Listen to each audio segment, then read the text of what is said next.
ಸ್ವಾಮಿ ವಿವೇಕಾನಂದರು ಸಾಕ್ಷಾತ್ ಶಿವ ಸ್ವರೂಪರು. ಮಾತಾಜಿ ತ್ಯಾಗಮಯಿ. ಕಾಶಿಯ ವೀರೇಶ್ವರ ಶಿವನ ವರಪ್ರಸಾದದಿಂದ ಹುಟ್ಟಿದ ಸ್ವಾಮಿ ವಿವೇಕಾನಂದರು ಸಾಕ್ಷಾತ್ ಶಿವ ಸ್ವರೂಪರು ಅಂತ ಚಳ್ಳಕೆರೆಯ ಶ್ರೀ ಶಾರದಾಶ್ರಮದ ಅಧ್ಯಕ್ಷರಾದ ಪೂಜ್ಯ ಮಾತಾಜಿ ತ್ಯಾಗಮಯಿ ತಿಳಿಸಿದರು.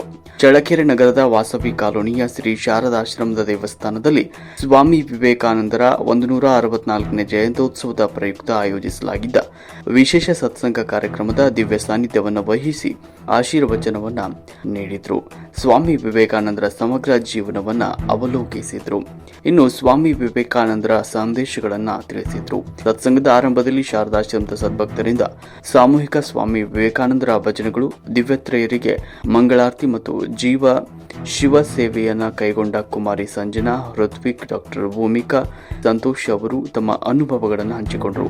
ಜಯಂತ್ಯೋತ್ಸವದ ಕಾರ್ಯಕ್ರಮದಲ್ಲಿ ಎಚ್ ಲಕ್ಷ್ಮೀ ದೇವಮ್ಮ, ಪಿಎಸ್ ಮಾಣಿಕ್ಯ ಸತ್ಯನಾರಾಯಣ್, ಎಂ ಗೀತಾ ನಾಗರಾಜ್, ಗೀತಾ ವೆಂಕಟೇಶ್ ರೆಡ್ಡಿ, ಜಿ ಯಶೋಧ ಪ್ರಕಾಶ್, ಅಂಬುಜಾ, ಶಾಂತಕುಮಾರ, ನಾಗರತ್ನಮ್ಮ, ವೀರಮ್ಮ, ರಶ್ಮಿ ವಸಂತ್, ಯಶಸ್ವಿ, ಯತೀಶಂ ಸಿದ್ದಾಪುರ್, ಡಾಕ್ಟರ್ ಸಿಟಿ ಬಸವರಾಜಪ್ಪ, ಗೀತಾ ಭಕ್ತವತ್ಸಲ, ಲತಾ, ವಾಸವಿ, ನಳಿನಿ, ಚೇತನ್, ಚನ್ನಕೇಶವ, ವಿನುತಾ, ನಿವೃತ್ತ ಶಿಕ್ಷಕ ಬಸವರಾಜ್, ಗಂಗಾಧರ ಶೆಟ್ಟಿ, ಕವಿತಾ, ಮಾನ್ಯ, ಪುಷ್ಪಲತಾ, ಉಷಾ, ಶ್ರೀನಿವಾಸ್, ಮಂಜುಳಾ, ಉಮೇಶ್, ಪ್ರೇಮಲೀಲಾ, ವಿಜಯಲಕ್ಷ್ಮಿ, ರಶ್ಮಿ, ರಮೇಶ್ ಸೇರಿದಂತೆ ಸಾಕಷ್ಟು ಸಂಖ್ಯೆಯ ಸದ್ಭಕ್ತರು ಭಾಗವಹಿಸಿದರು. ವರದಿ ಯತೀಶಂ ಸಿದ್ದಾಪುರ, ಚಳ್ಳಕೆರೆ.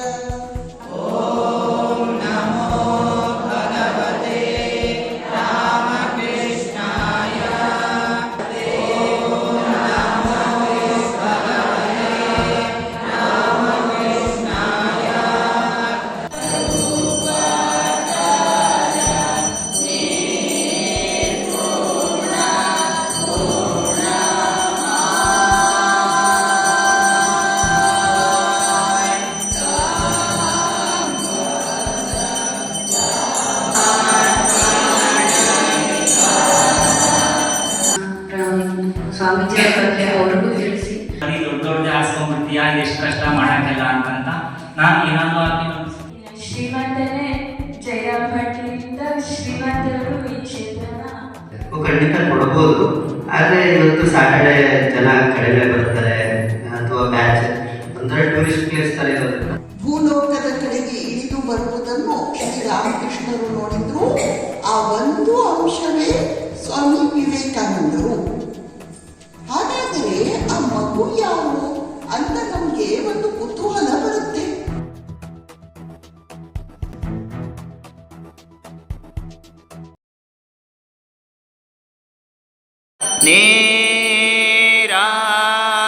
ನೀರಾಂಜನ ನಾರರೂಪಧಾರ ನಿರ್ಗುಣ ಗುಣಮಾ ವಿವೇಕಾನಂದರ ರೂಪದಿಂದ ನೆಲೆಸಿತು ಅನ್ನುವುದು ಶ್ರೀರಾಮಕೃಷ್ಣರ ದೈವೀ ಅನುಭವ.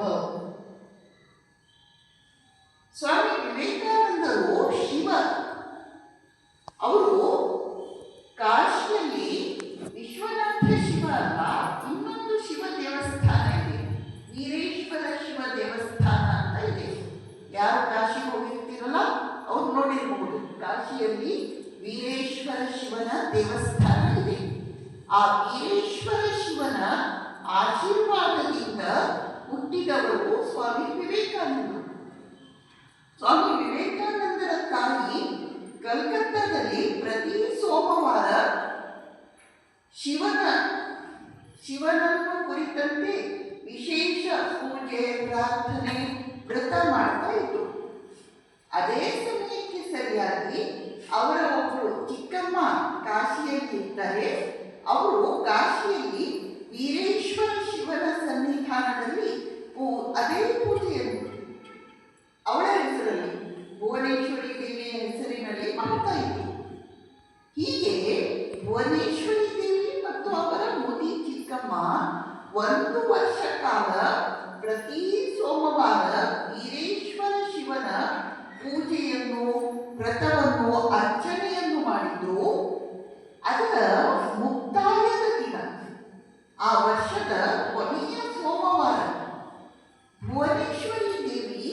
ಮಲಗಿದ್ದಾಳೆ. ಅವಳಿಗೆ ಒಂದು ದಿವ್ಯ ದರ್ಶನ ಆಗುತ್ತೆ. ಏನು ಅಂದ್ರೆ ಶಿವ ತನ್ನ ಅನಂತ ಧ್ಯಾನದಿಂದ ಎಚ್ಚರಗೊಳ್ತಾನೆ. ಎಚ್ಚರಗೊಂಡು ಭುವನೇಶ್ವರಿಯನ್ನು ಅತ್ಯಂತ ಸಂಪ್ರೀತನಾಗಿ ನೋಡ್ತಾನೆ. ಅಲ್ಲಿ ಸೆಕ್ಯೂರಿಟಿ ಪರ್ಪಸ್ಗೆ ಇರ್ತಾರೆ. ಅರ್ಚಕರಿದ್ದು ಹೋದೆ ಈ ಥರ ಸ್ವಾಮೀಜಿ ಜಯಂತಿ ಇದೆ, ಸೊ ಬಂದವರಿಗೆ ಪ್ರಸಾದ ಥರ ಕೊಡ್ಬೋದಲ್ವ ಅಂತ ಹೇಳಿದೆ. ಖಂಡಿತ ಕೊಡ್ಬೋದು, ಆದರೆ ಇವತ್ತು ಸ್ಯಾಟರ್ಡೆ ಜನ ಕಡಿಮೆ ಬರ್ತಾರೆ ಅಥವಾ ಬ್ಯಾಚ್ ಅಂದರೆ ಟೂರಿಸ್ಟ್ ಪ್ಲೇಸ್ ಥರ ಇರೋದ್ರಿಂದ ಸ್ವಲ್ಪ ಬಂದರೆ ಬ್ಯಾಚ್ ಬರ್ತಾರೆ, ಇಲ್ಲಾಂದರೆ ಬರೋದೇ ಇಲ್ಲ. ಸೊ ಜನ ಬರೋದು ಕಡಿಮೆ ಆಗೈತೆ. ನೋಡ್ತೀನಿ ಸ್ವಾಮಿ, ಸ್ವಲ್ಪ ತಿರ್ತೀನಿ, ಬಂದರೆ ಹಾಗಾಯಿತು, ಬರಲಿಲ್ಲ ಅಂದರೆ ಮತ್ತೆ ದೇವಸ್ಥಾನದ ಹತ್ರ ಎಲ್ಲಾದರೂ ಹೋಗಿ ಯಾರಿಗಾದ್ರೂ ಕೊಡ್ತೀನಿ. ನನಗೆಲ್ಲ ಆಫ್ ಆ್ಯಂಡ್ ಆಫ್ ಥರನೇ ಆಗ್ಬಿಡುತ್ತೆ. ನನಗೆ ಏನು ಮಾಡೋದು ಈಗ, ಹೇಗೆ ಯಾರಿಗೂ ಏನು ಹೇಳಿಲ್ವಲ್ಲ, ನಾನು ಅಂದ್ಕೊಂಡು ಹಾಗೆ ಆಗ್ತಾ ಇಲ್ಲಲ್ಲ ಅಂತ ಅಂದ್ಕೊಳ್ತಾ ಇದ್ದೆ. ಅದಾದಮೇಲೆ 2 ಬ್ಯಾಚ್ ಬಂದರು ಫ್ಯಾಮಿಲಿ. ಒಂದು ಫ್ಯಾಮಿಲಿ ಬಂತು, ಒಂದು ಸ್ಟೂಡೆಂಟ್ಸ್ ಬ್ಯಾಚ್ ಬಂತು. ಬರೀ ಹೆಣ್ಮಕ್ಳು ಇದ್ದರು. ಅವ್ರು ಬಂದರು, ಅವರಿಗೆ ಪುಸ್ತಕ ಮತ್ತು ಫುಡ್ನ ಕೊಟ್ಟು ಅವ್ರಿಗೆ ಕೇಳಿದೆ, ಒಂದು 5 ನಿಮಿಷ ನಾನು ನಿಮ್ಗೆ ಹೇಳ್ಬೋದಾ ಏನಾದರೂ ಅಂತ. ಅವಾಗ ಅವರು ಆಯಿತು ಅಣ್ಣ ಹೇಳಿ ಅಂತ ಹೇಳಿದರು. ಸೊ ಅವರಿಗೆ ಅಲ್ಲೆಲ್ಲ ನಿಲ್ಲಿಸ್ಕೊಂಡು ಒಂದು 5 ನಿಮಿಷ ಹೇಳಿದೆ.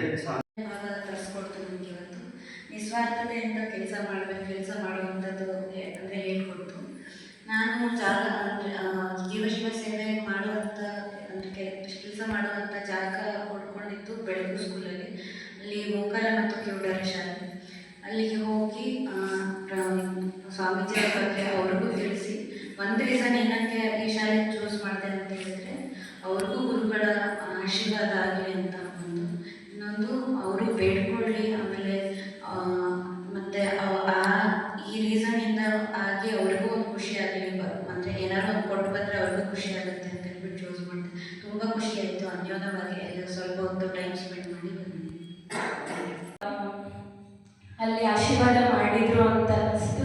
ಮೇಡಮ್ ಅವರು ಕಣ್ ತುಂಬಿಕೊಂಡು ಅವರಿಗೆ ತುಂಬ ಅನಿಸ್ತಿತ್ತಂತೆ, ಅವ್ರನ್ನೆಲ್ಲ ಇಲ್ಲಿ ಕರ್ಕೊಂಡು ಬರಬೇಕು, ಮಕ್ಕಳನ್ನೆಲ್ಲ ಇಲ್ಲಿ ಪರಿಚಯ ಮಾಡಿಸ್ಬೇಕು ಮಾತಾಜಿ ಅವ್ರನ್ನ, ಮತ್ತು ಏನಾದರೂ ಇಲ್ಲಿ ಮಾಡಬೇಕು ಅಂತ ಭಾಳ ಇತ್ತಂತೆ ಅವ್ರಿಗೆ. ಅವರು ಸೇವಾ ಕ್ಷೇತ್ರದಲ್ಲಿದ್ದಾರೆ, ಅಭಿವೃದ್ಧಿ ಮಾಡಬೇಕು ಅಂತ ಅವ್ರು ಕಣ್ ತುಂಬಿಕೊಂಡು ಶ್ರೀಮಾತ ಪ್ರಸಾದ ನಮಗೆ ನಿಮ್ಮ ಮಾತಾಜಿಯವ್ರ ರೂಪದಿಂದ ಬಂದಿದ್ದಮ್ಮ ಅಂತ ಭಾಳ ಖುಷಿಪಟ್ಟರು. ಆ ಮಕ್ಕಳೆಲ್ಲ ನಮಗೆ ನೋಡಿ ಒಂದು 5 ಪೆನ್ಸಿಲ್ ಇರಲಿ, ಒಂದು ಪೆನ್ಸಿಲ್ ಬಾಕ್ಸೇ ಕೊಡಿಸ್ಲಿ, ಇಷ್ಟು ರಾಶಿ ಬುಕ್ ಇರಲಿ, ನಮಗೆ ಖುಷಿ ಆಗಲ್ಲ, ಅದು ವಾಸ್ತವ. ಆದರೆ ಅದು ಸಣ್ಣ ಮಕ್ಕಳು 1-2 ಪೆನ್ಸಿಲ್ಲು, ಸ್ಕೇಲು ಅದನ್ನು ಕೊಟ್ಟರೆ ಅವ್ರಿಗೆ ಎಷ್ಟು ಖುಷಿ ಆಗುತ್ತೆ. ನಮಗೆ ತಿನ್ನಲಿಕ್ಕೆಲ್ಲ ಎಷ್ಟೊಂದು ಇರುತ್ತೆ, ಆ ಮಕ್ಕಳಿಗೆ ಏನೂ ಇರಲ್ಲ. ಅವ್ರಿಗೊಂದು ಸಣ್ಣ ಚಾಕ್ಲೇಟ್ ಕೊಟ್ಟರು ಭಾಳ ಖುಷಿ ಅನಿಸುತ್ತೆ.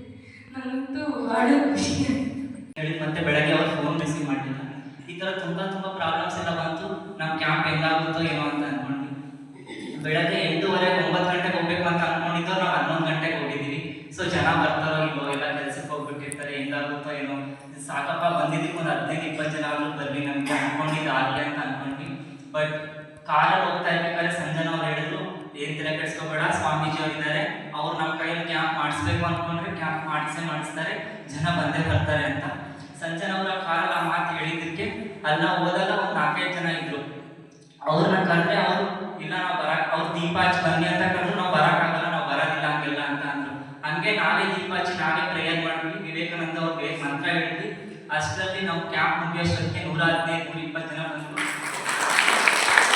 ಅವ್ರೆಲ್ಲರೂ ತುಂಬ ಸಪೋರ್ಟ್ ಮಾಡಿದ್ರು. ಇದಕ್ಕೆಲ್ಲ ನಮ್ಮ ಕಾಲೇಜಿಂದ ನಮ್ಮ ಪ್ರಿನ್ಸಿಪಲ್, ನಮ್ಮೆಲ್ಲ ಡಾಕ್ಟರ್ಸನ್ನು, ನಮ್ಮ ಮೆಡಿಸಿನ್ಸ್ ಎಲ್ಲ ಕೊಟ್ಬಿಟ್ಟು ನಮ್ಗೆ ಸಪೋರ್ಟ್